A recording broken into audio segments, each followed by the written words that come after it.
The cold dirt fell on my face as I gasped for air in the darkness.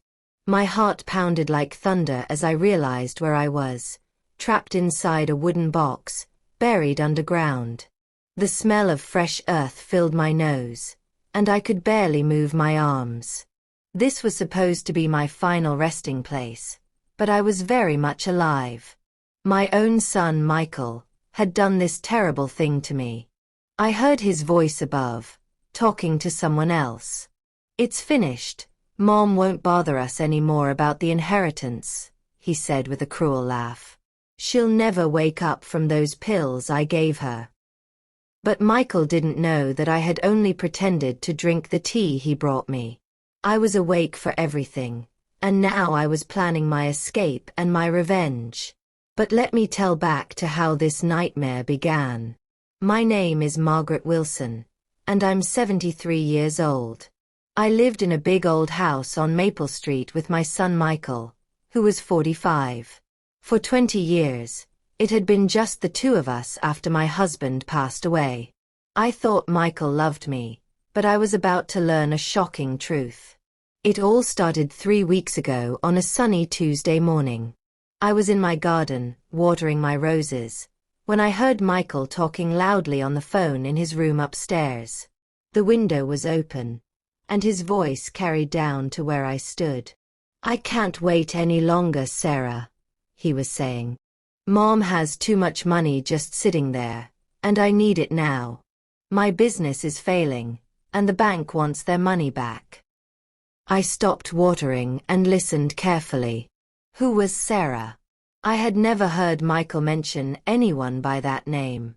"She's old and weak," Michael continued. "It would be so easy to make it look like an accident. Then we could get married and live in this big house together." My hands began to shake, and I dropped the watering can. The metal made a loud clang on the stone path. I quickly picked it up and pretended to be busy with my flowers, but my mind was racing. Was my own son really planning to hurt me for money? Over the next few days, I watched Michael more carefully. He had always been a loving son, or so I thought. He brought me tea every evening, helped me with groceries, and seemed to care about my health. But now I noticed strange things. He would ask questions about my will and where I kept important papers. He also started being extra nice to me, which seemed odd. One evening, while Michael was at work, I decided to search his room. I felt terrible about it, but I needed to know the truth. Under his bed, I found a small bottle of sleeping pills, the strong kind that doctors give to people who can't sleep at all. The bottle was almost empty, but it should have been full because I had just picked it up from the pharmacy for him last week. My heart sank. Michael was definitely planning something terrible. I also found letters hidden in his desk drawer. They were love letters from someone named Sarah Jenkins. In the letters, she wrote about how they could be together once I was out of the picture. She even suggested ways to make my death look natural. Reading those words made me feel sick and scared. But I'm not just any ordinary grandmother. During the war, I worked as a nurse and saw many terrible things. I learned to be strong and clever when I needed to be. If Michael thought he could easily get rid of his old mother, he was very wrong. I decided to pretend that I didn't know anything about their plan. Instead, I would be extra careful and try to catch them in the act. I started pouring out the tea Michael brought me each night and pretending to drink it. I also began to pretend that I was getting weaker and more confused, so they would think their plan was working. For 2 weeks, I played this dangerous game. Michael and Sarah thought I was becoming sicker and more helpless, but really I was planning my own strategy. I even hired a private investigator named Detective Johnson to help me gather evidence against them. Then came the night that changed everything.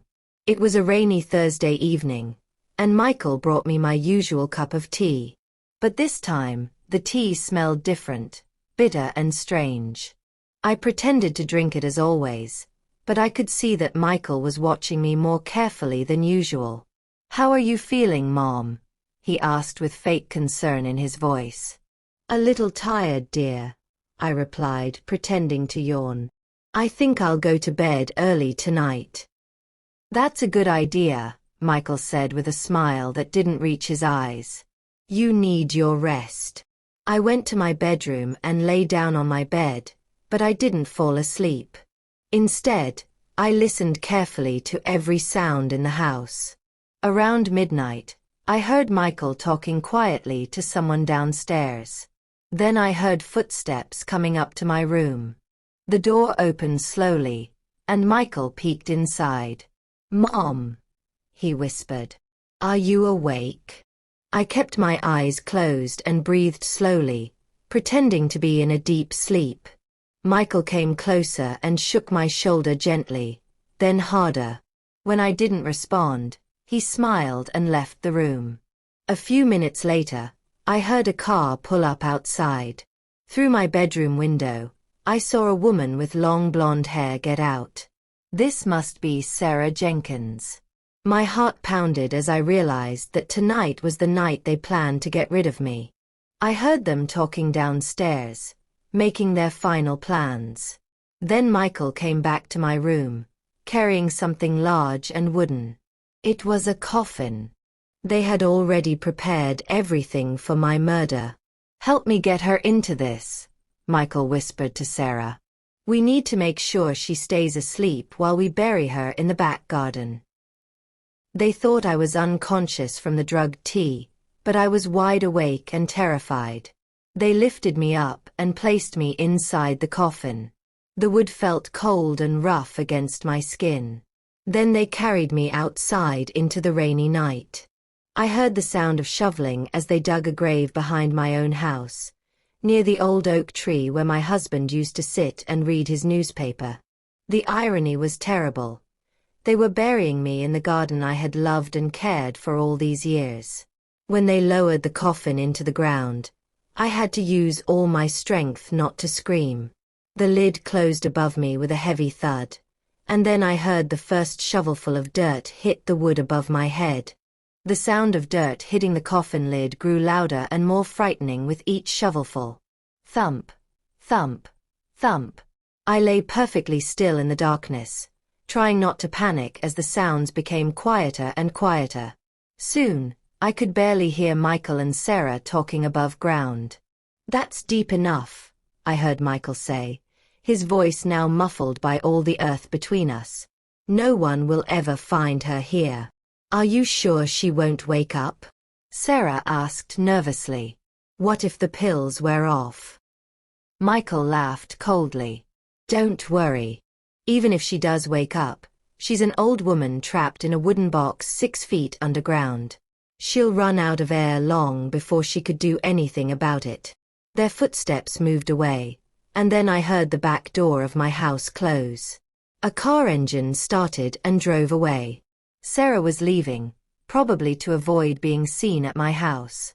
Michael was likely going inside to shower and clean up before pretending to discover that his mother had mysteriously disappeared in the morning. Now I was truly alone, buried alive in my own backyard. But Michael had made one big mistake. He didn't know that I had been expecting this night for weeks. Hidden in the pocket of my nightgown was a small emergency flashlight that Detective Johnson had given me. I also had a tiny cell phone and a small tool that could help me escape. I turned on the flashlight and looked around the inside of the coffin. It was very small and cramped, but I could see that it wasn't built very well. Michael had probably bought it cheaply, thinking it only needed to hold an unconscious old woman for a few hours. The wood was thin, and I could see small gaps where the pieces were joined together. I took out my small tool, it was like a tiny crowbar, and began working on the wooden boards above my head. It was hard work for someone my age, but fear and anger gave me strength. After about an hour of careful work, I managed to loosen one of the boards. Dirt began to trickle through the gap, but I kept working. I had to be very quiet so that Michael wouldn't hear me if he was still awake in the house. Slowly, I made the hole bigger and bigger. Soon, I could push my hand through and feel the soft earth above. The rain had made the dirt easier to move, which was lucky for me. I began pushing the soil aside, creating a tunnel that led upward. It took me 3 hours to dig my way to the surface. My nightgown was torn and dirty, my hands were bleeding, and my whole body ached. But when I finally pushed my head up through the ground near the old oak tree, I felt like I had been born again. The house was dark and quiet. Michael was probably sleeping peacefully, thinking his terrible plan had worked perfectly. He had no idea that his mother was now free and very, very angry. I crawled out of my grave and brushed the dirt off my clothes. The rain had stopped, and the moon was shining brightly. I looked back at the hole I had escaped from and made a promise to myself. Michael would pay for what he had tried to do to me. But I had to be smart about my revenge. I couldn't just knock on the front door and surprise him. I needed to make him understand how it felt to be scared and helpless, just like he had made me feel. I walked quietly around to the front of the house and used my key to get inside. Everything looked normal, as if nothing terrible had happened that night. Michael had even washed the teacup and put it away, removing all evidence of the drugs he had given me. I went upstairs to his bedroom and listened at the door. He was snoring loudly, sleeping like a baby. How could someone sleep so peacefully after trying to murder his own mother? Instead of waking him up, I decided to let him discover the miracle of my empty grave in his own time. I wanted him to be confused and scared, wondering how his old weak mother had managed to escape from 6 feet underground. I went to my own bedroom and took a hot shower to wash off all the dirt and blood. Then I put on clean clothes and sat in my favorite chair by the window to wait for morning. I was exhausted, but too excited to sleep. I kept thinking about the look that would be on Michael's face when he realized his plan had failed. As the sun began to rise, I heard Michael moving around in his room. He was probably getting ready to discover that I was missing and call the police to report that his poor old mother had wandered away during the night and gotten lost. I heard him walk to my bedroom door and knock softly. "Mom, are you awake?" When I didn't answer, he opened the door and looked inside. Of course, my bed was empty because I was sitting in the living room. "Mom," he called out, walking through the house. "Where are you?" I could hear the worry starting to creep into his voice, but it wasn't real worry about my safety. He was worried that someone might have seen what happened last night, or that his plan wasn't working the way he expected. Michael went outside to check the backyard. I watched from my window as he walked over to where he had buried me. What he saw there made him freeze like a statue. The grave was empty, with dirt scattered all around. There was a tunnel leading up from the coffin, and muddy footprints leading away from the hole. It looked like someone, or something, had clawed their way out of the ground. Michael's face turned white as snow. He looked around frantically, as if expecting to see a ghost or zombie walking toward him. He ran back to the house and slammed the door behind him. "This is impossible," he said out loud, talking to himself. "She was unconscious. She was buried 6 feet down. How could she?" He took out his phone and called Sarah with shaking hands. "Sarah, we have a problem," he whispered into the phone. "She's gone. The grave is empty. Somehow she got out." I couldn't hear Sarah's response, but I could see that Michael was getting more and more upset. "I don't know how it happened," he said. "Maybe we didn't give her enough pills. Maybe she was faking being asleep. All I know is that she's not in the coffin anymore, and there are signs that someone dug their way out from the inside." Michael was pacing back and forth in the kitchen, running his hands through his hair. What if she calls the police? What if she tells them what we did? We could go to prison for the rest of our lives. Now Michael was starting to understand what it felt like to be scared and helpless. But this was only the beginning of my revenge. I had much more planned for my ungrateful son. I decided it was time to make my presence known. I walked quietly into the kitchen, still covered in dirt and looking like I had indeed risen from the dead. "Hello, Michael," I said in a calm, quiet voice. Michael spun around and saw me standing there. The phone fell from his hand and clattered on the floor. His mouth opened wide, but no sound came out. He looked like he was seeing a ghost, which, in a way, he was. "You look surprised to see me, dear," I continued, smiling sweetly. "Did you think your old mother was going to stay buried in that uncomfortable wooden box forever?" Michael stumbled backward until he hit the kitchen counter. This isn't possible," he stammered. "You were unconscious. You were buried. How did you—" "Oh, Michael," I said, shaking my head sadly. "You really don't know your mother very well, do you? Did you think a few sleeping pills and 6 feet of dirt would be enough to get rid of me?" I took a step closer to him, and he pressed himself against the counter as if he was trying to disappear into it. "I heard everything you said while you were burying me," I told him. "Every single word about the inheritance money, about your girlfriend Sarah, about making my death look like an accident. Did you really think I wouldn't notice that you were trying to poison my tea every night for 2 weeks?" Michael's face went from white to green. He looked like he might faint or throw up. "Mom, I can explain," he started to say. "Oh, I'm sure you can," I interrupted. "But right now, I think we need to have a little talk about respect, gratitude, and what happens to children who try to hurt their parents." I walked over to the kitchen table and sat down, gesturing for Michael to join me. But instead of sitting, he suddenly ran toward the back door, trying to escape from the house. I had expected this might happen, so I was ready for it. As soon as he opened the door, Detective Johnson stepped inside, along with 2 police officers. "Going somewhere, Michael?" Detective Johnson asked, blocking his path. Michael looked back and forth between me and the police officers, realizing that he was trapped.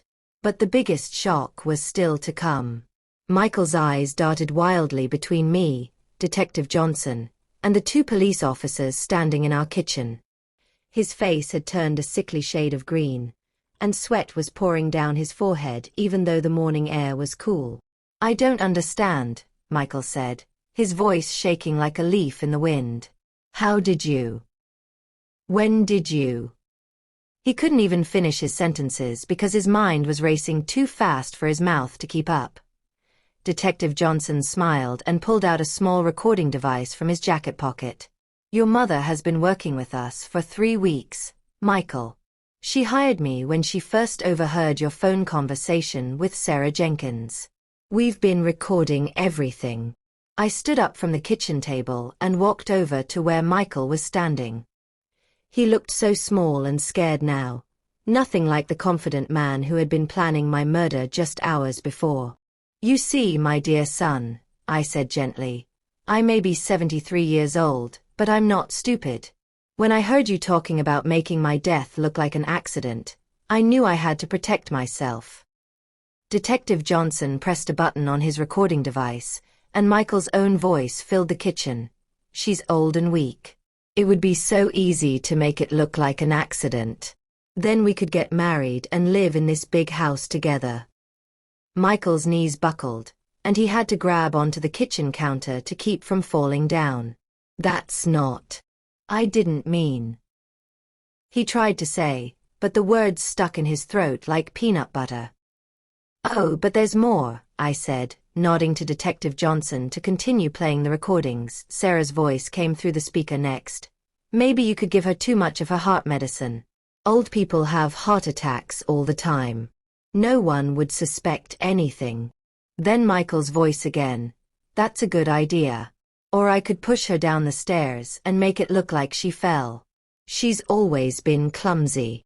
Each recorded word hit Michael like a punch in the stomach.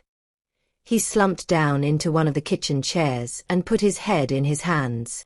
"We also have video footage," Detective Johnson continued, pulling out a tablet computer. "Your mother was wearing a tiny camera during the past 2 weeks. We recorded you putting sleeping pills in her tea, And we have clear footage of you and Sarah Jenkins carrying her outside in the coffin last night. The police officers moved closer to Michael as Detective Johnson showed him the video evidence. On the screen, you could see Michael and Sarah laughing as they dug my grave, talking about how they would spend my money once I was dead. The most serious charge will be attempted murder, Detective Johnson explained. But we also have evidence of conspiracy, assault, kidnapping, and fraud. You were planning to forge your mother's will after she died, weren't you? Michael looked up with tears streaming down his face. For the first time since this nightmare began, he looked like the little boy I had raised and loved for so many years. "Mom, please," he begged. "I'm sorry. I didn't really want to hurt you. My business is failing, and I owe so much money to dangerous people. They said they would kill me if I didn't pay them back by the end of this month." I felt a tiny bit of sadness for my son, but then I remembered how it felt to be trapped in that coffin, listening to dirt being thrown on top of me while he laughed about my death. "Michael," I said firmly, "even if you were in trouble with money, that doesn't give you the right to murder your own mother. I would have helped you if you had just asked me honestly. Instead, you chose to drug me, bury me alive, and steal my inheritance." One of the police officers stepped forward with handcuffs. "Michael Wilson, you are under arrest for attempted murder, conspiracy, kidnapping, and assault. You have the right to remain silent." Chapter 3. Michael's eyes darted wildly between me, Detective Johnson, and the two police officers standing in our kitchen. His face had turned a sickly shade of green, and sweat was pouring down his forehead even though the morning air was cool. "I don't understand," Michael said, his voice shaking like a leaf in the wind. "How did you? When did you?" He couldn't even finish his sentences because his mind was racing too fast for his mouth to keep up. Detective Johnson smiled and pulled out a small recording device from his jacket pocket. "Your mother has been working with us for 3 weeks, Michael. She hired me when she first overheard your phone conversation with Sarah Jenkins. We've been recording everything." I stood up from the kitchen table and walked over to where Michael was standing. He looked so small and scared now, nothing like the confident man who had been planning my murder just hours before. "You see, my dear son," I said gently, "I may be 73 years old, but I'm not stupid. When I heard you talking about making my death look like an accident, I knew I had to protect myself." Detective Johnson pressed a button on his recording device, and Michael's own voice filled the kitchen. "She's old and weak. It would be so easy to make it look like an accident. Then we could get married and live in this big house together." Michael's knees buckled, and he had to grab onto the kitchen counter to keep from falling down. "That's not. I didn't mean." He tried to say, but the words stuck in his throat like peanut butter. "Oh, but there's more," I said, nodding to Detective Johnson to continue playing the recordings. Sarah's voice came through the speaker next. "Maybe you could give her too much of her heart medicine. Old people have heart attacks all the time. No one would suspect anything." Then Michael's voice again. "That's a good idea. Or I could push her down the stairs and make it look like she fell. She's always been clumsy." Each recorded word hit Michael like a punch in the stomach. He slumped down into one of the kitchen chairs and put his head in his hands. "We also have video footage," Detective Johnson continued, pulling out a tablet computer. "Your mother was wearing a tiny camera during the past 2 weeks. We recorded you putting sleeping pills in her tea, and we have clear footage of you and Sarah Jenkins carrying her outside in the coffin last night." The police officers moved closer to Michael as Detective Johnson showed him the video evidence. On the screen, you could see Michael and Sarah laughing as they dug my grave, talking about how they would spend my money once I was dead. "The most serious charge will be attempted murder," Detective Johnson explained. "But we also have evidence of conspiracy, assault, kidnapping, and fraud. You were planning to forge your mother's will after she died, weren't you?" Michael looked up with tears streaming down his face. For the first time since this nightmare began, he looked like the little boy I had raised and loved for so many years. "Mom, please," he begged. "I'm sorry. I didn't really want to hurt you. My business is failing, and I owe so much money to dangerous people. They said they would kill me if I didn't pay them back by the end of this month." I felt a tiny bit of sadness for my son, but then I remembered how it felt to be trapped in that coffin, listening to dirt being thrown on top of me while he laughed about my death. "Michael," I said firmly, "even if you were in trouble with money, that doesn't give you the right to murder your own mother. I would have helped you if you had just asked me honestly. Instead, you chose to drug me, bury me alive, and steal my inheritance." One of the police officers stepped forward with handcuffs. "Michael Wilson, you are under arrest for attempted murder, conspiracy, kidnapping, and assault. You have the right to remain silent." As they read Michael his rights and put the handcuffs on his wrists, I felt a mix of emotions. Part of me was sad to see my only child being arrested, but another part of me felt relief and justice. He had tried to kill me, and now he would face the consequences of his actions. What about Sarah Jenkins? I asked Detective Johnson as they led Michael toward the front door. "We arrested her about an hour ago at her apartment," he replied. "She confessed everything when we showed her the video footage. She's been charged as an accomplice to attempted murder." Michael stopped in the doorway and looked back at me one more time.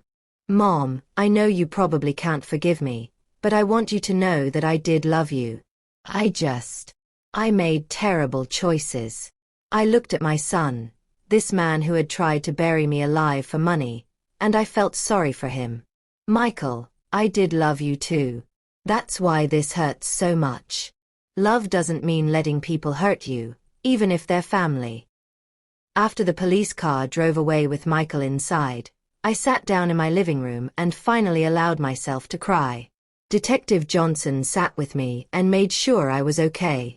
"You were very brave, Mrs. Wilson," he said kindly.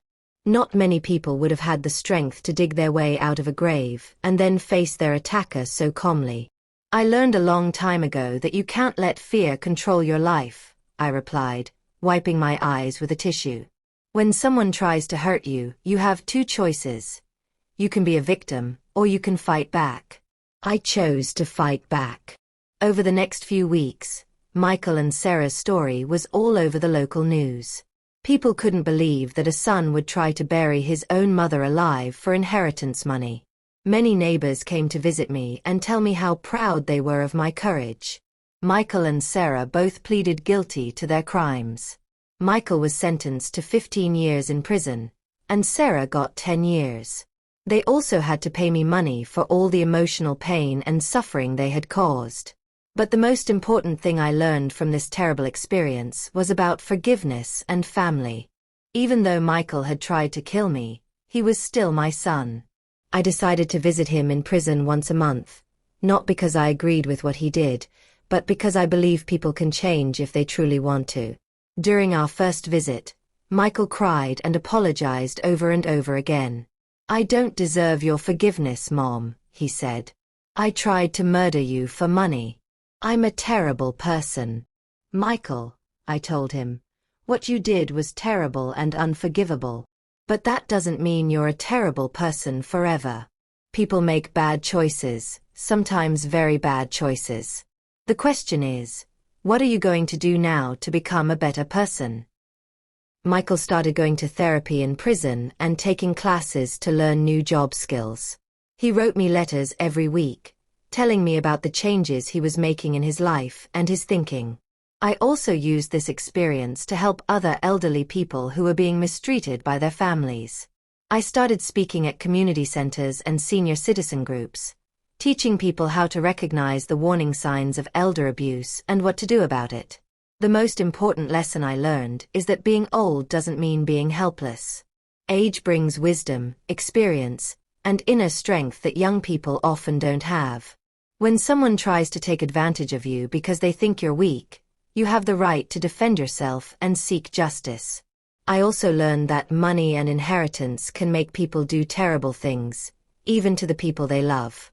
It's important to talk openly with family members about money and wills before problems arise. But the biggest lesson of all is about forgiveness. Forgiving someone doesn't mean you have to trust them again or let them back into your life the same way. Forgiveness means you choose not to let their actions fill your heart with permanent hatred and bitterness. After everything that happened, I decided to change my will.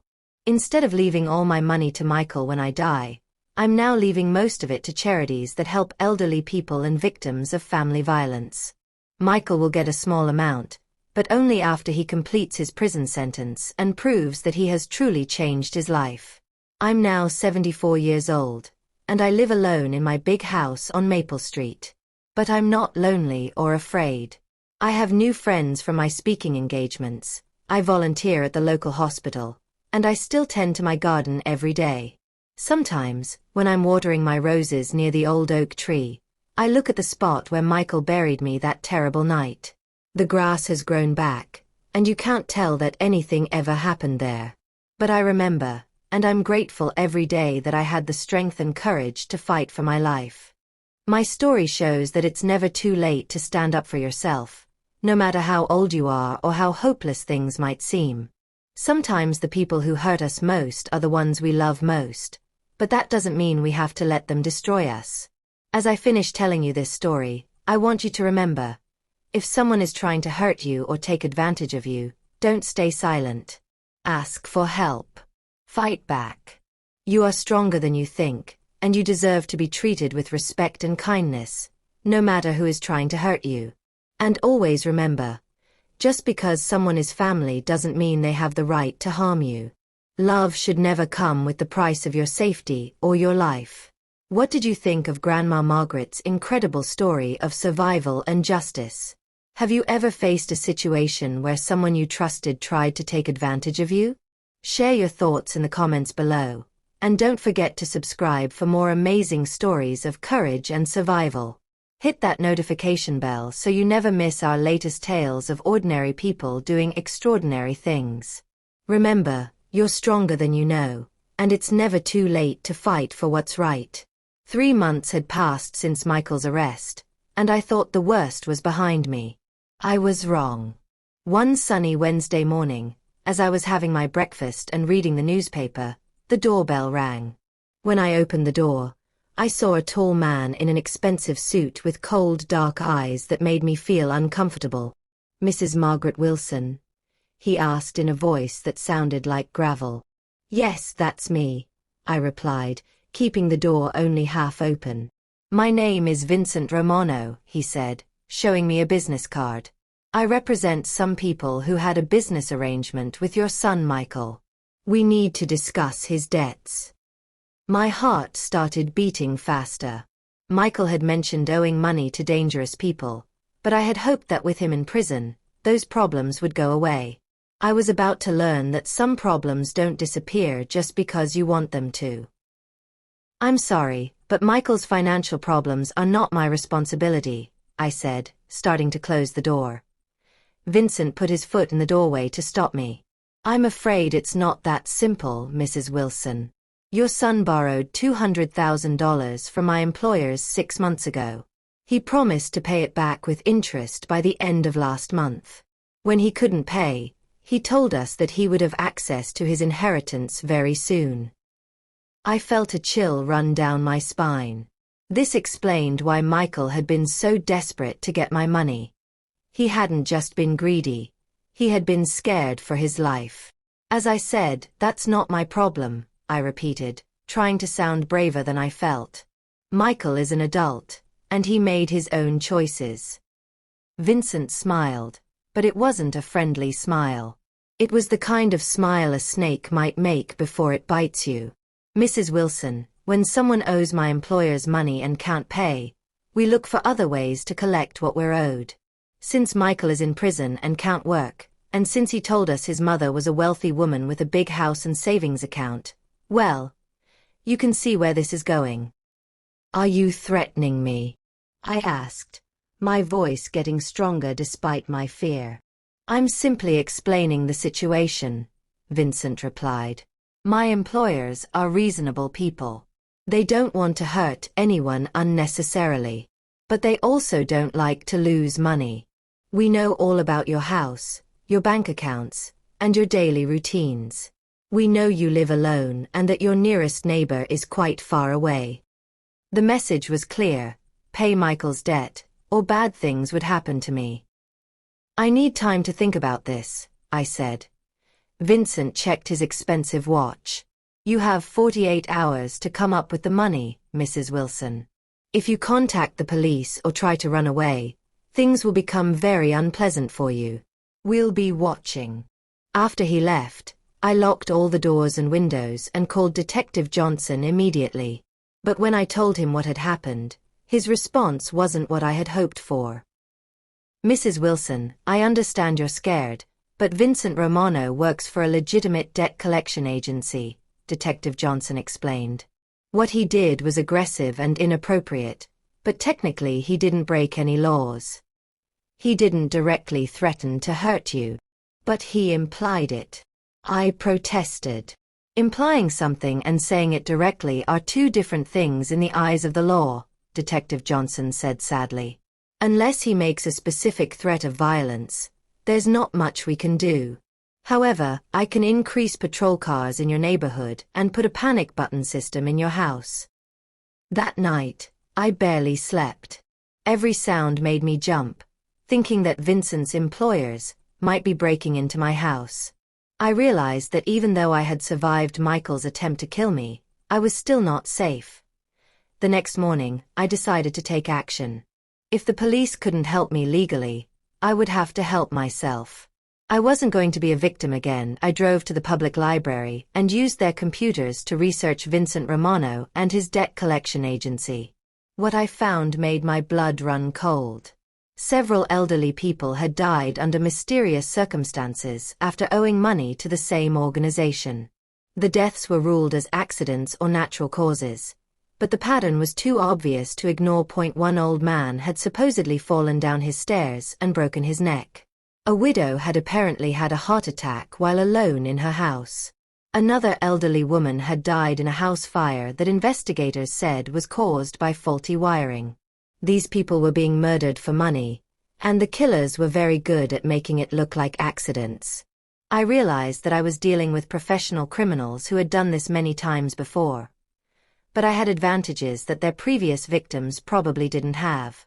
I was already experienced at dealing with people who wanted to kill me, and I had Detective Johnson as an ally. Even if he couldn't help me officially, I spent the rest of the day making preparations. I bought several small cameras and recording devices and hid them throughout my house.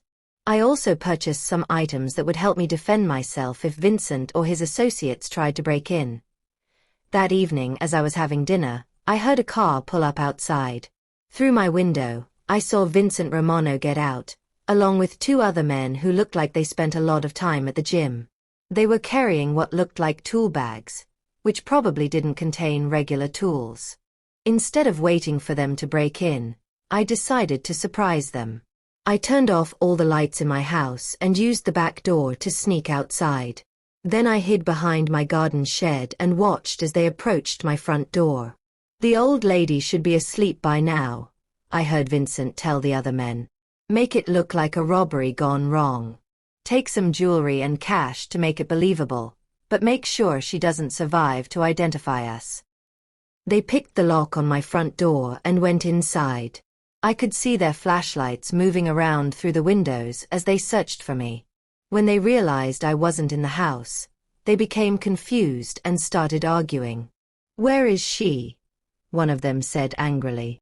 "The car is still in the driveway. She has to be here somewhere. Maybe she's hiding in the basement or the attic," Vincent replied. "Find her. We don't have all night."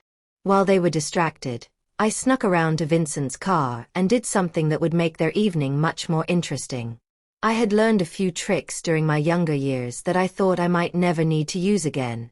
Then I went back to my hiding spot and called Detective Johnson on my cell phone. "Detective, they're here," I whispered. 3 men just broke into my house with tools and weapons. I heard them say they're going to kill me and make it look like a robbery. Stay hidden and stay on the line, Detective Johnson said. Police cars are on the way. I also recorded them talking about killing me, I added. I've got everything on tape. Inside the house, the men were getting more and more frustrated as they searched every room without finding me. Finally, they decided to wait for me to come home, not realizing that I was already outside. She'll have to come back eventually, Vincent said. When she does, we'll be ready for her. But Vincent was about to discover that this grandmother was ready for him too. After about 20 minutes, I heard police sirens in the distance. The men inside heard them too and started to panic. We need to get out of here, one of them shouted. The cops are coming. They ran out of the house toward their car, but when Vincent tried to start the engine, nothing happened. He turned the key again and again, but the car was completely dead. What's wrong with this piece of junk? He yelled, hitting the steering wheel. The other 2 men were looking around nervously as the police sirens got louder and louder. Vincent, we need to run, one of them said. Leave the car. But it was too late. 3 police cars pulled up, and officers surrounded them with guns drawn. Put your hands up and get out of the vehicle. Detective Johnson shouted through a megaphone. Vincent and his associates had no choice but to surrender. As the police handcuffed them, Detective Johnson walked over to where I was hiding behind the garden shed. Mrs. Wilson, you can come out now, he said with a smile. It's safe. I stood up, brushing dirt off my clothes. Did you get everything on tape? I asked. Every word, Detective Johnson replied, holding up a recording device. We heard them talking about killing you and making it look like a robbery. That's conspiracy to commit murder, breaking and entering, and several other serious charges. As the police led Vincent and his men away, Vincent looked back at me with hatred in his eyes. This isn't over, old woman, he shouted. You don't know who you're dealing with. But I just smiled and waved goodbye. Actually, Vincent, I think you're the one who doesn't know who you're dealing with. Detective Johnson looked at Vincent's car, which still wouldn't start. What did you do to their vehicle? He asked me with curiosity. Let's just say I disconnected a few important wires, I replied. My late husband taught me a thing or two about car engines during the war. Remind me never to make you angry, Detective Johnson said with a laugh. But our celebration was cut short when Detective Johnson's phone rang. His face became serious as he listened to the person on the other end. I see, he said grimly. How many of them? And they're armed? Okay, we'll be ready. He hung up and looked at me with concern. Mrs. Wilson, we have a big problem. That was the police chief. Vincent Romano's boss, a man named Anthony Castellano, just found out about tonight's arrests. He's on his way here with 6 armed men to finish what Vincent couldn't do. They should arrive in about 30 minutes. My heart sank. Just when I thought I was safe, a new and even more dangerous threat was heading my way. How do you know this? I asked. We've been watching Castellano's organization for months, Detective Johnson explained. We have an undercover officer who overheard Castellano saying that if Vincent failed, he would handle the situation personally. He said no old woman was going to make his organization look weak. I looked around at my peaceful neighborhood and my lovely house, realizing that in half an hour, it might become a battleground. But I was tired of running and hiding. If Anthony Castellano wanted a fight with this grandmother, he was going to get one he would never forget. Detective Johnson was already on his radio, calling for backup and SWAT team support, but I could see the worry in his eyes.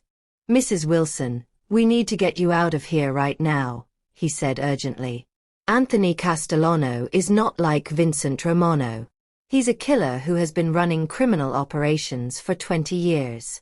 When he says he's coming to finish the job, he means it. But something strange was happening inside me. Instead of feeling scared like I should have been, I felt angry. Really, really angry. First my own son had tried to bury me alive, and now these criminals thought they could threaten and kill me just because I was an old woman living alone. Detective Johnson, I said firmly, I'm not running away from my own home again. I've lived in this house for 45 years. My husband and I raised our son here, and I buried my husband's ashes in that garden. I'm not going to let some criminal chase me away from everything I love. Mrs. Wilson, please be reasonable, Detective Johnson pleaded. Castellano's men have military weapons and training. This isn't like dealing with Vincent and his amateurs. These people have killed police officers before. Then we need to be smarter than them, I replied, my mind already working on a plan. How long did you say we have? Detective Johnson looked at his watch. About 25 minutes now. That's enough time, I said, walking quickly toward my house. I need to show you something. Detective Johnson followed me inside, still trying to convince me to leave. But when I led him down to my basement and showed him what was hidden there, his mouth dropped open in surprise. During World War II, my house had been used as a safe house for people escaping from dangerous situations. The previous owners had built a network of secret tunnels, hidden rooms, and defensive positions throughout the basement and first floor. When my husband and I bought the house, we had kept all of these features and even improved them, thinking they might be useful someday. This is incredible, Detective Johnson said, looking at the maps and blueprints I had spread out on a table. Your house is like a fortress. My husband was a military engineer, I explained. He always said that if trouble ever came to our door, we would be ready for it. We spent years preparing this house for exactly this kind of situation. I showed Detective Johnson the hidden passages that connected different rooms, the reinforced walls that could stop bullets, and the secret observation posts where we could watch attackers without being seen. There were also several escape routes that led to different parts of the neighborhood. The basement has enough food and water to last for weeks, I continued. There are also weapons, ammunition, and communication equipment that my husband collected over the years. Detective Johnson was amazed. Mrs. Wilson, you've been living in a military bunker disguised as a grandmother's house. My husband always said that the best defense looks like no defense at all, I replied. Castellano and his men will expect to find a helpless old woman in a normal house. Instead, they're going to find themselves trapped in a carefully designed defensive position. Detective Johnson's radio crackled with updates. Detective Johnson, this is Chief Martinez. Our undercover officer reports that Castellano's convoy just left their warehouse. 6 vehicles, approximately 20 armed men. They should reach your location in 15 minutes. 20 men, Detective Johnson said, looking worried again. Mrs. Wilson, even with all these preparations, we're seriously outnumbered. Numbers don't always win battles, I told him. Smart planning and good positioning can beat superior numbers, especially when the attackers don't know what they're walking into. I activated the security system that my husband had installed throughout the house.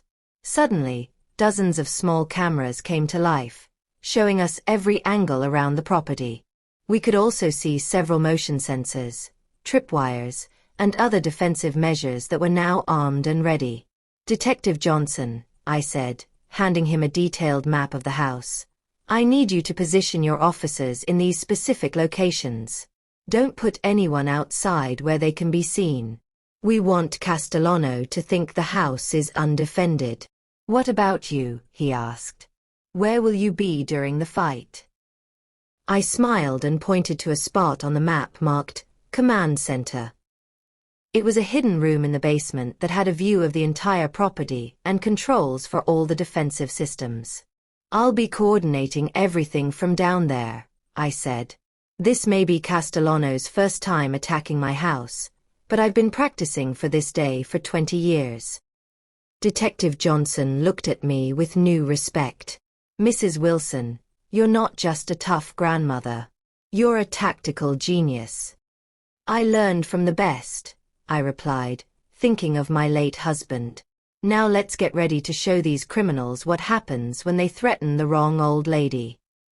We spent the next 10 minutes positioning police officers throughout the house and testing all the defensive systems. Everything was working perfectly. The house that had looked like a normal grandmother's home from the outside was now transformed into a sophisticated fortress.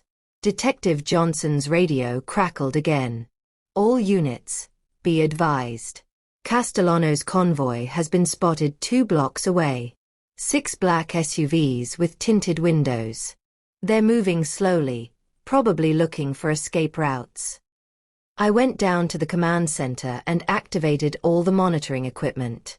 On my screens, I could see the 6 vehicles approaching from different directions. Castellano was smart enough not to attack from just one side. They're surrounding the house, I told Detective Johnson through the communication system. 4 vehicles in front, 2 in back. Approximately 20 men total, just like the intelligence report said. Through my cameras, I watched as armed men in dark clothing got out of the vehicles and took positions around my property.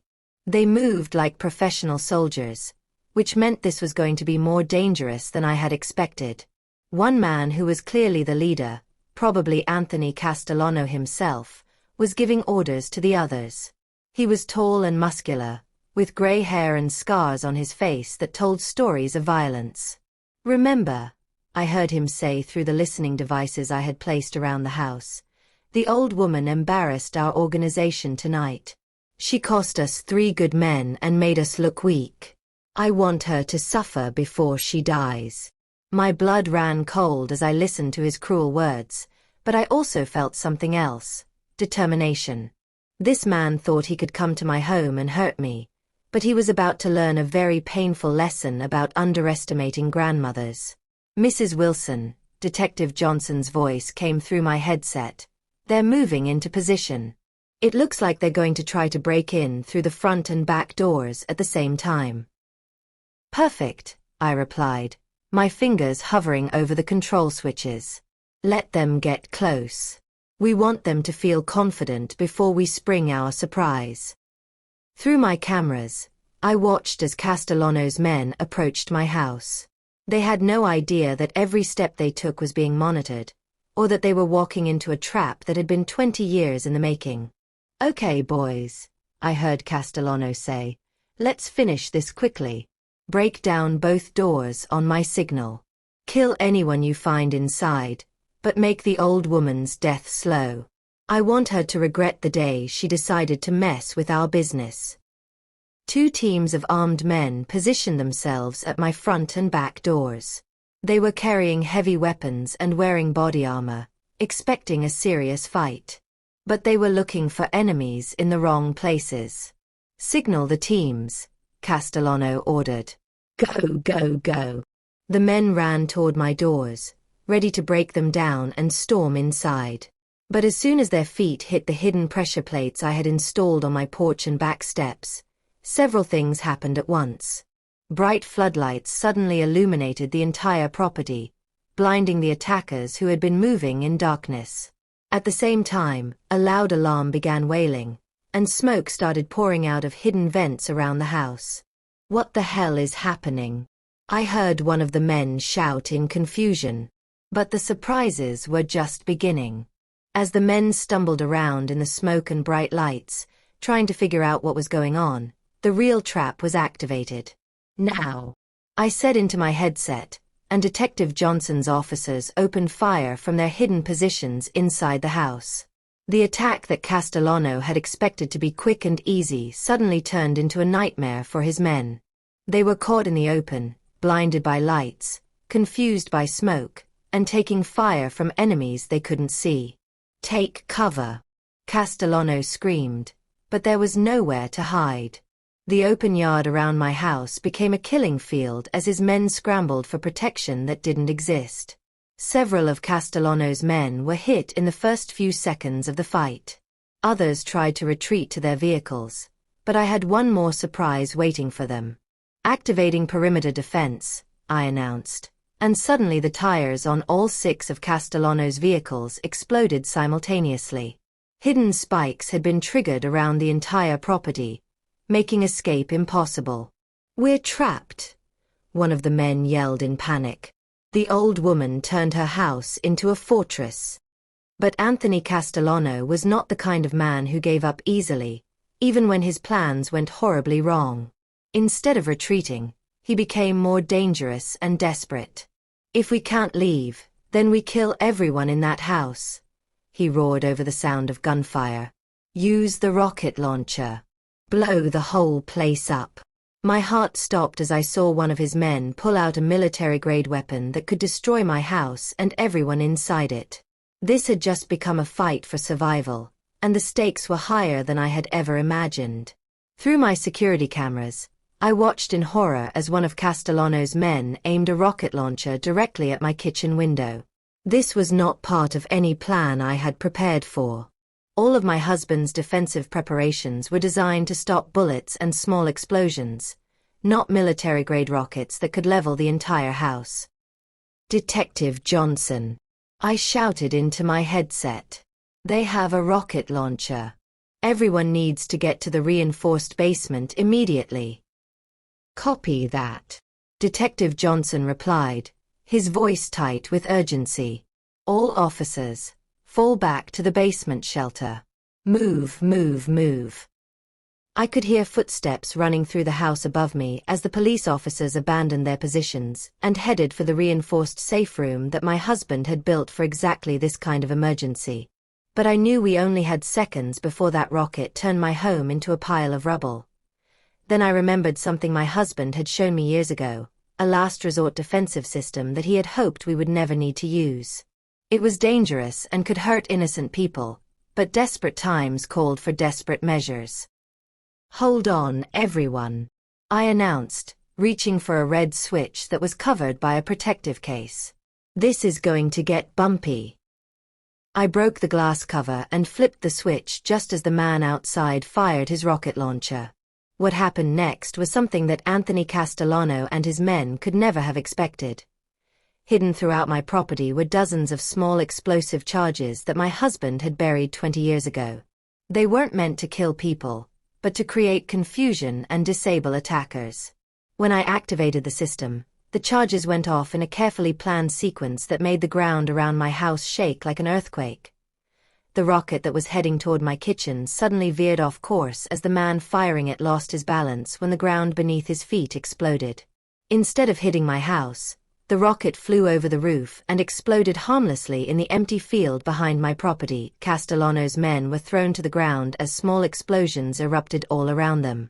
Some of them were injured by flying dirt and rocks, while others were simply too confused and scared to keep fighting effectively. "What kind of crazy old woman are we dealing with?" I heard one of them scream through my listening devices. But Castellano himself was still standing, and he was absolutely furious. "I don't care if she's got the entire military helping her," he roared. "No grandmother is going to make me look like a fool. Everyone focus your fire on the basement windows. If we can't blow up the whole house, we'll force them out."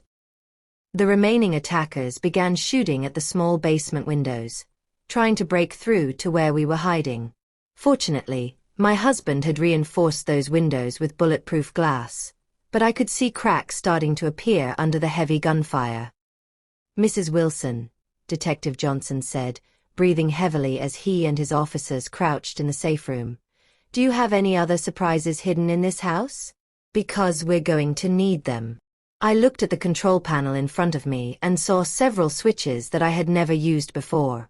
My husband had labeled them with names like Final Option and Emergency Only, but he had never explained exactly what they did.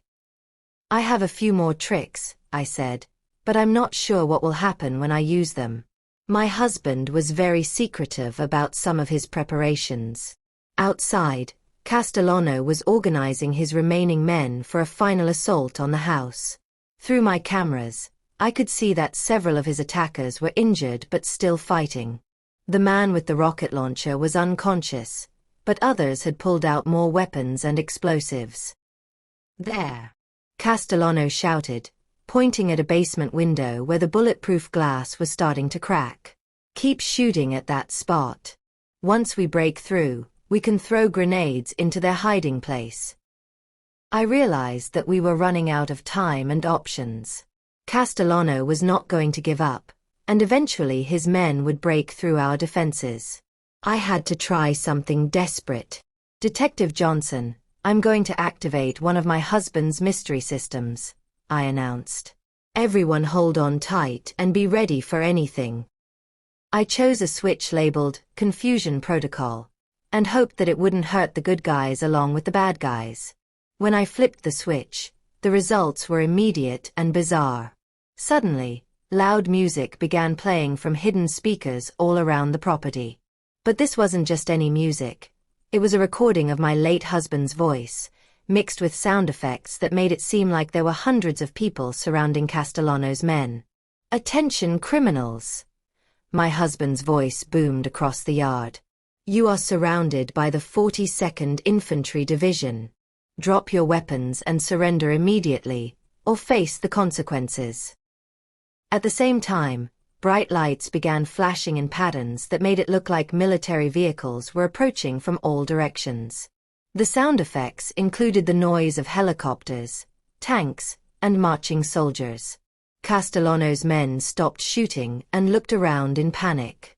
In the darkness and confusion, they couldn't tell if the sounds and lights were real or fake. "Boss!" one of them yelled to Castellano. "The army is here. We need to get out of here right now." But Castellano was too smart to be fooled by sound effects and lights. "It's a trick, you idiots," he screamed. "There's no army. It's just the old woman trying to scare us." However, his men were already spooked by everything that had happened. They had expected to attack a helpless elderly woman, not fight a battle against someone who seemed to have military-level defenses. Two of Castellano's men threw down their weapons and tried to run away, but they quickly discovered that the spiked barriers around the property made escape impossible. They were trapped just as much as we were. "Nobody leaves until that old woman is dead," Castellano ordered, shooting one of his own men who was trying to retreat. This showed everyone just how desperate and dangerous he had become. The sight of their boss killing one of their own teammates broke the spirit of several more attackers. They might have been criminals, but they weren't suicidal. A few more men dropped their weapons and hid behind the disabled vehicles, hoping to survive until the real police arrived. But Castellano still had 4 loyal men with him, and they were armed with enough weapons to cause serious damage. Worse, I could see that the bulletproof glass on our main basement window was about to shatter completely. "Mrs. Wilson," Detective Johnson said urgently, "that window is going to break in the next minute or two. Do you have anything else that can stop them?" I looked at the control panel and saw one final switch that I had been afraid to touch. It was labeled Nuclear Option in my husband's handwriting, with a note that said, "Only if everyone is going to die anyway." "I have one more system," I told Detective Johnson, but my husband warned that it was extremely dangerous. "I don't know exactly what it will do." "Well, we're about to find out if you don't use it," Detective Johnson replied as the sound of cracking glass echoed through the basement. Just as I was about to flip the final switch, we heard a new sound from outside, the roar of multiple helicopter engines approaching rapidly. Through my cameras, I could see real military helicopters circling the property, their searchlights illuminating Castellano and his remaining men. "Attention on the ground!" A voice boomed from a military helicopter. "This is Colonel Peterson of the National Guard. You are surrounded by federal agents and military personnel. Drop your weapons immediately." For the first time since the attack began, Anthony Castellano looked truly afraid. He had been willing to fight police officers and an elderly woman, but facing the United States military was a different matter entirely. "How did they find us so fast?" one of his men asked in terror. The answer came from Detective Johnson, who was smiling despite our dangerous situation. "Mrs. Wilson, when you activated your husband's defense systems, they automatically sent a distress signal to every law enforcement and military unit in the state. Your husband designed this house to call for help when it was under serious attack." Through my cameras, I watched as dozens of federal agents and soldiers rappelled down from the helicopters and surrounded the remaining attackers. Castellano and his men were completely outnumbered and outgunned. "Drop your weapons and lie down on the ground," Colonel Peterson commanded through his helicopter's speakers. "You have 30 seconds to comply." 3 of Castellano's remaining men immediately surrendered, throwing their guns away and putting their hands on their heads. But Castellano himself was not finished fighting.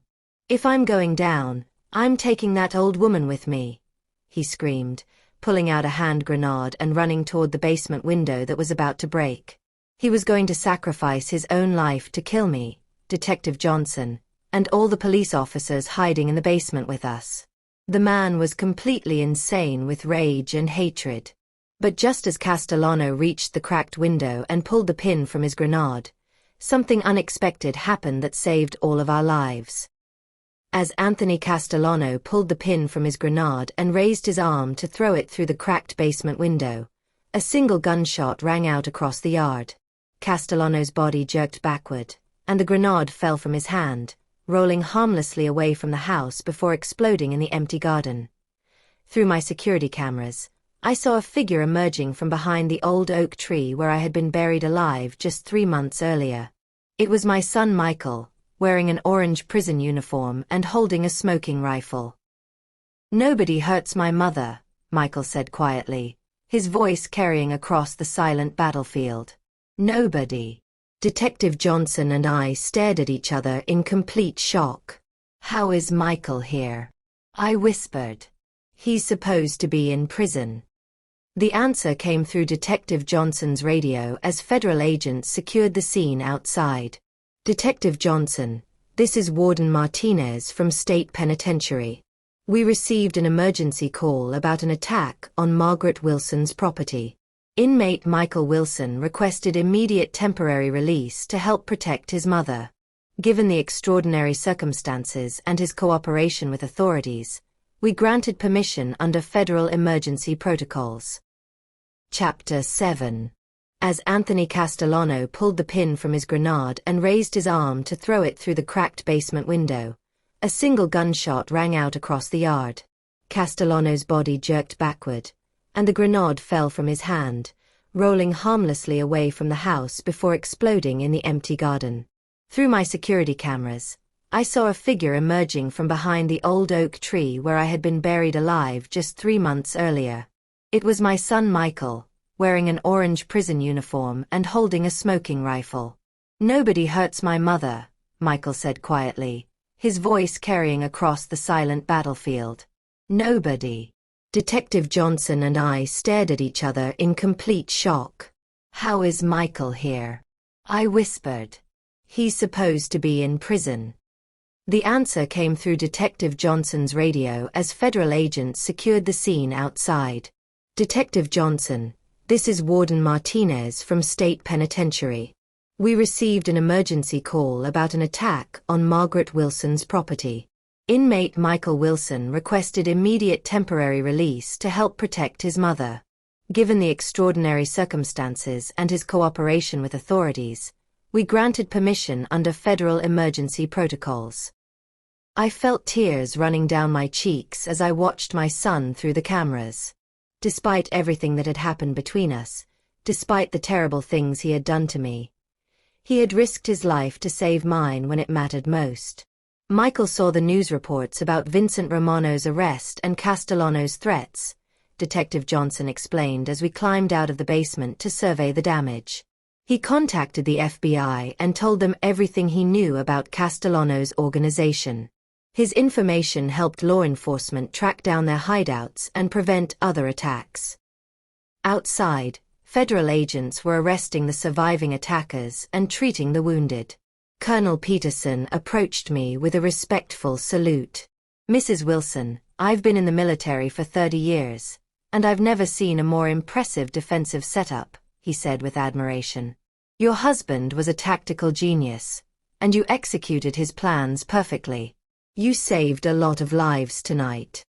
Thank you, Colonel, I replied, looking around at my property. The yard was torn up from explosions, bullet holes decorated my house, and the garden I had lovingly tended for decades was ruined. But I was alive, and the people who had tried to hurt me were in custody. Michael was sitting in the back of an ambulance, being treated for cuts and bruises from his escape through the woods to reach my property. When he saw me approaching, he hung his head in shame. Mom, I know I have no right to ask for your forgiveness after what I tried to do to you, he said quietly. But when I heard that these criminals were coming after you because of my debts, I couldn't just sit in prison and let them hurt you. You're still my mother, even though I'm a terrible son. I sat down next to Michael on the ambulance bumper and took his hand. Michael, what you did to me was unforgivable, and you deserve to go to prison for it. But what you did tonight, that took real courage. You risked your life to save mine, knowing that you would probably end up back in prison with additional charges. I don't care about additional charges, Michael replied. I finally realized that some things are more important than money or getting out of trouble. Family is one of those things, even when family members make terrible mistakes. Detective Johnson joined us, holding a thick folder of documents. Actually, Michael, your cooperation tonight and the information you provided about Castellano's organization will probably reduce your sentence significantly. The FBI has been trying to catch these criminals for years, and your help led to the arrest of over 50 people involved in organized crime. What happens now? I asked. Well, Detective Johnson said with a smile, Castellano and his surviving men will be charged with attempted murder, conspiracy, racketeering, and about 20 other federal crimes. They'll be in prison for the rest of their lives. Vincent Romano and his associates are also facing serious charges. As for Michael, he'll need to return to prison to serve the remainder of his sentence, but with good behavior and his cooperation with law enforcement, he could be released in as little as 3 years. Over the following weeks, the story of the grandmother who defended her home against organized crime became national news. Reporters came from all over the country to interview me and see the house that had become a fortress. I used the attention to continue my work helping other elderly people protect themselves from abuse and exploitation. Michael returned to prison, but our relationship began to heal slowly. He continued his therapy and education programs, and I visited him every month as I had promised. During one visit, he told me something that helped me understand why he had changed. Mom, when I was sitting in my prison cell and I heard on the news that criminals were coming to kill you because of my debts, I realized something important, he said. I had spent so much time thinking about money and what I could get from other people that I forgot about what really matters. Family, love, respect, honesty, those things can't be bought or stolen. They have to be earned through your actions. What made you realize this? I asked. It was the other prisoners, Michael explained. Many of them are here because they made the same mistake I did. They thought money was more important than people. But when they heard my story about trying to bury my own mother alive for inheritance money, even hardened criminals were disgusted with me. They told me that there are lines you don't cross, even when you're desperate. 6 months after the attack, my house was completely repaired and the garden was replanted. I decided to keep all of my husband's defensive systems in place, but I hoped I would never need to use them again. I also made some important changes to my life. I sold the big house on Maple Street and moved to a smaller home in a retirement community where I could be around other people my age. But I kept ownership of the original house and turned it into a training center for elderly people who wanted to learn self-defense and home security. The Margaret Wilson Self-Defense Academy became popular with senior citizens from all over the state. I taught classes on recognizing scams, protecting against elder abuse, and basic self-defense techniques. Most importantly, I taught people that being old doesn't mean being helpless. Anthony Castellano died in federal prison just 2 years into his life sentence. Vincent Romano was also serving time, but he had become a model prisoner and was helping authorities track down other criminal organizations. Michael was released from prison after serving 4 years total. He had earned a college degree while incarcerated and started a legitimate business helping other ex-prisoners find jobs and housing. On the day of his release, I was there to pick him up. "Mom," he said as we drove away from the prison, "I know it will take time to rebuild your trust, but I want you to know that I'm a different person now.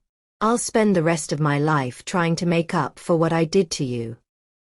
"Michael," I replied, "trust is like a garden. Once it's been damaged, it takes time and care to grow back. But with patience and the right actions, beautiful things can bloom again." Today, I'm 76 years old, and I live a peaceful life surrounded by friends and fellow seniors who have become like family to me. Michael and I have dinner together every Sunday, and slowly we're rebuilding our relationship based on honesty and mutual respect. The most important lesson I learned from my experience is that it's never too late to stand up for yourself, no matter who is trying to hurt you or take advantage of you. Whether it's family members, criminals, or anyone else, you have the right to defend your life, your property, and your dignity. I also learned that forgiveness doesn't mean forgetting or accepting abuse. It means choosing not to let other people's actions destroy your own peace of mind. You can forgive someone while still protecting yourself from them. But perhaps the most surprising lesson was about second chances. People can change if they truly want to, but change has to come from within. You can't force someone to become a better person, but you can choose whether to give them the opportunity to prove that they've changed. My story shows that being elderly doesn't mean being powerless. Age brings wisdom, experience, and a kind of strength that comes from surviving many challenges in life. Young people often underestimate older adults, but that can be a serious mistake. If you're facing abuse, threats, or exploitation from anyone, whether it's family, strangers, or criminals, remember that you have options. Seek help from law enforcement, community organizations, or other family members. Document everything with photos, recordings, and written records.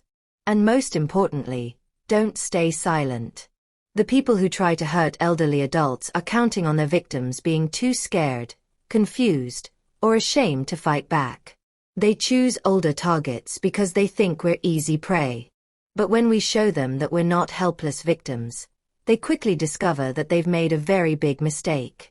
As I finish telling you my story, I want you to remember that every person deserves to be treated with respect and kindness, regardless of their age. If someone is trying to hurt you or someone you love, don't accept it as inevitable. Fight back with intelligence, courage, and the help of good people who care about justice.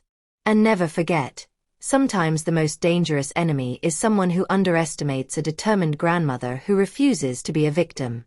Thank you for joining me on this incredible journey of survival, justice, and redemption. Margaret's story reminds us that courage has no age limit and that it's never too late to stand up for what's right. If this story inspired you or if you know someone who needs to hear Margaret's message of strength and resilience, please share it with them. Remember, we're all stronger than we think, and sometimes the most ordinary people are capable of the most extraordinary things. Stay safe, stay strong, and never let anyone convince you that you're powerless. Until next time, keep fighting for justice and never give up hope that people can change for the better. Take care of yourselves and each other. Claude can make mistakes. Please double-check responses.